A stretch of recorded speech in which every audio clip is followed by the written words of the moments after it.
नमस्कार दोस्तों, आज की वीडियो में हम स्क्विड गेम से रिलेटेड बात करेंगे। स्क्विड गेम काफ़ी बेहतरीन टीवी शो है जिसने पूरे वर्ल्ड में अपनी अलग पहचान बनाई है। नेटफ्लिक्स पर आज तक किसी भी शो ने इतना व्यूअरशिप गेन नहीं किया जितना कि स्क्विड गेम ने किया।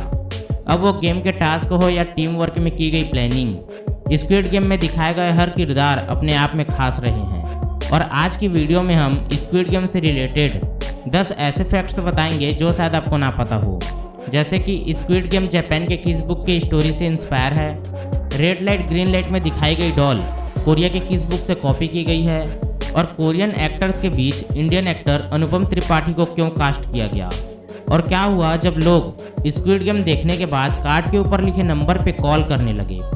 इसी तरह की इंटरेस्टिंग फैक्ट्स आज की वीडियो में हम जानेंगे, तो आपसे रिक्वेस्ट है कि आप इस वीडियो को पूरा जरूर देखें। नंबर 1, शो के राइटर हांग ने इस शो को लिखना 2008 से ही शुरू कर दिया था। स्क्विड गेम का आइडिया उनको मंगा कैफे से मिला था, जहां पर वो बुक्स पढ़कर अपना टाइम स्पेंड किया करते थे। हांग ने मंगा कैफे से 3 जापानीज सर्वाइवल मंगा बुक्स पढ़ी थी, रोल बैटल, लायर्स गेम और गैम्बलिंग एपोकलाइपस। और इस बुक के कैरेक्टर को हांग ने अपनी लाइफ के सिचुएशन के साथ कंपेयर किया, तो उनको पता चला कि बुक के स्टोरी में और रियल लाइफ में ज़्यादा कोई डिफरेंस नहीं है। इस स्टोरी में भी लोगों को गेम खेलने पर पैसा मिलता है और रियल लाइफ में भी लोग पैसे के पीछे ही भागते हैं। और इन्हीं बुक से इंस्पायर होकर हांग ने स्क्विड गेम का स्क्रिप्ट लिखना शुरू किया। नंबर 2, 2009 तक हांग द्वारा लिखी गई स्टोरी कंप्लीट हो चुकी थी और इस स्टोरी को हांग ने काफ़ी मॉडर्न तरीके से लिखा था, जिस कारण उनकी यह स्टोरी काफ़ी कॉम्प्लिकेटेड और अनरियलिस्टिक लगने लगी। और इसी कारण से इस स्क्रिप्ट को किसी ने भी नहीं खरीदा, और कोई खरीदार ना होने की वजह से हांग ने इस स्टोरी को साइड में रखा और करीब 10 सालों तक अलग अलग फिल्मों में काम किया। नंबर 3, 2010 में नेटफ्लिक्स को नॉर्थ अमेरिका से कम और कोरिया सहित दूसरे देशों से ज़्यादा व्यूअरशिप देखने को मिला। इस कारण नेटफ्लिक्स ने कोरिया सहित अन्य देशों के प्रोडक्शन में निवेश करना शुरू किया। और 2008 में नेटफ्लिक्स के को-सीईओ टेड सैरेंडोस ने कहा कि उन्हें नेक्स्ट स्ट्रेंजर अमेरिका के बाहर से देखना है, क्योंकि अभी तक किसी ने भी हॉलीवुड के अलावा कुछ बड़ा नहीं किया है। लेकिन वो चाहते हैं कि इस बार कोई फिल्म या शो ऐसी हो जो अमेरिका के बाहर से हो और हॉलीवुड की फिल्म या शो से ज़्यादा व्यूअरशिप गेन करे। और इस बारे में जब हांग को पता चला तो हांग ने अपना स्क्रिप्ट उनके सामने रखा। हांग के टैलेंट को पहचानते हुए बाकी फिल्म्स ने इन्हें रिकॉग्नाइज किया, और स्क्विड गेम शो के स्क्रिप्ट को देखकर किम ने कहा कि हमें ऐसे ही शो की तलाश थी जो ट्रेडिशनली शो से बिल्कुल अलग हो, और स्क्विड गेम बिल्कुल वैसा ही शो है जैसा हम चाहते थे। उसी पर हांग ने उन्हें कहा कि 2009 में जब स्क्विड गेम की स्क्रिप्ट पूरी हो गई थी और मैं जब इस स्क्रिप्ट को बेचना चाहता था, तब उस समय लोगों ने यह बोला था कि यह स्क्रिप्ट काफ़ी कॉम्प्लिकेटेड और अनरियलिस्टिक है। लेकिन आज 10 साल बाद 2019 एक ऐसा दौर है जहां पर लोग अनरियलिस्टिक चीज़ों को देखना ज़्यादा पसंद करते हैं। नंबर 4, स्क्विड गेम 2019 को ही रिलीज़ होने वाली थी, लेकिन कोविड-19 के कारण इसे 2021 को रिलीज़ किया गया। इस शो का नाम स्क्विड गेम से पहले राउंड 6 रखा गया था, क्योंकि यह नाम नेचर को डिस्क्राइब करता है। लेकिन इसे फिर से दोबारा स्क्विड गेम नाम दिया गया, क्योंकि स्क्विड गेम कोरिया के एक खेल का नाम है, और इस नाम से ऑडियंस को यह पता चलता है कि इस गेम में टास्क होगा, इसलिए इसका नाम फिर से स्क्विड गेम रख दिया गया। नंबर 5, स्क्विड गेम शो में सभी कोरियन एक्टर्स को कास्ट किया गया है, लेकिन एक एक्टर ऐसे हैं जो कि कोरियन नहीं है, वो है अनुपम त्रिपाठी। ये एक इंडियन एक्टर हैं। स्क्विड गेम में ये अली का रोल प्ले करते हैं। अनुपम को शो में कास्ट करने का कारण हांग ने यह बताया कि कोरिया में अच्छे एक्टर्स की कमी है, और अनुपम एक ऐसे एक्टर हैं जो कि कोरिया की और भी काफ़ी सारी फिल्मों में रोल प्ले कर चुके हैं, जैसे कि साइलेंस्ड और फोर्ट्रेस, इसीलिए इनको स्क्विड गेम में कास्ट किया गया।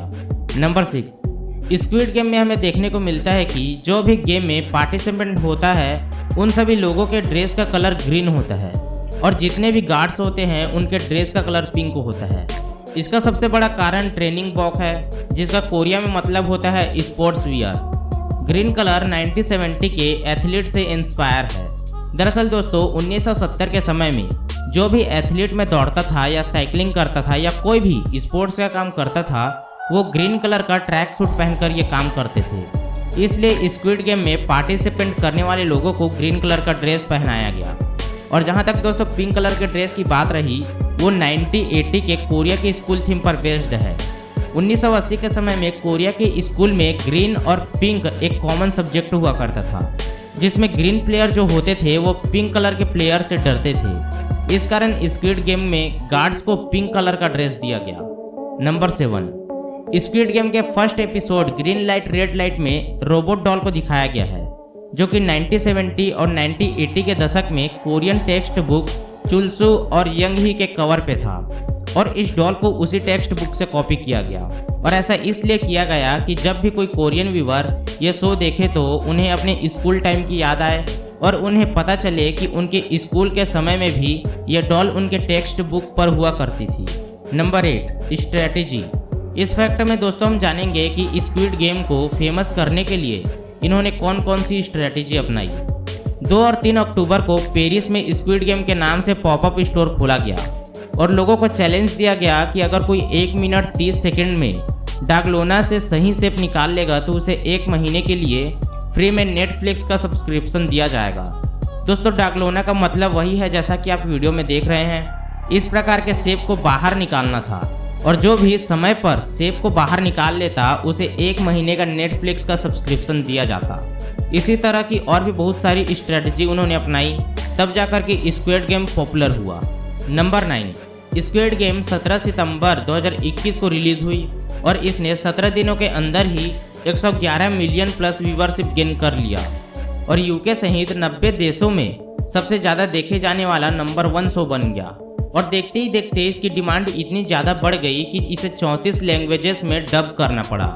इस शो को 21.4 मिलियन यूएस डॉलर के बजट में बनाया गया था और ब्लूमबर्ग न्यूज़ के अनुसार स्क्विड गेम ने अक्टूबर तक यानी कि 1 महीने में ही 900 मिलियन यूएस डॉलर की कमाई कर ली थी। स्क्विड गेम रिलीज होने के बाद काफ़ी एक्टर्स की लाइफ भी चेंज हो गई। उनमें से ही एक कोरियन एक्ट्रेस भी हैं जिनके इंस्टाग्राम पर पहले 4 लाख फॉलोअर्स हुआ करते थे।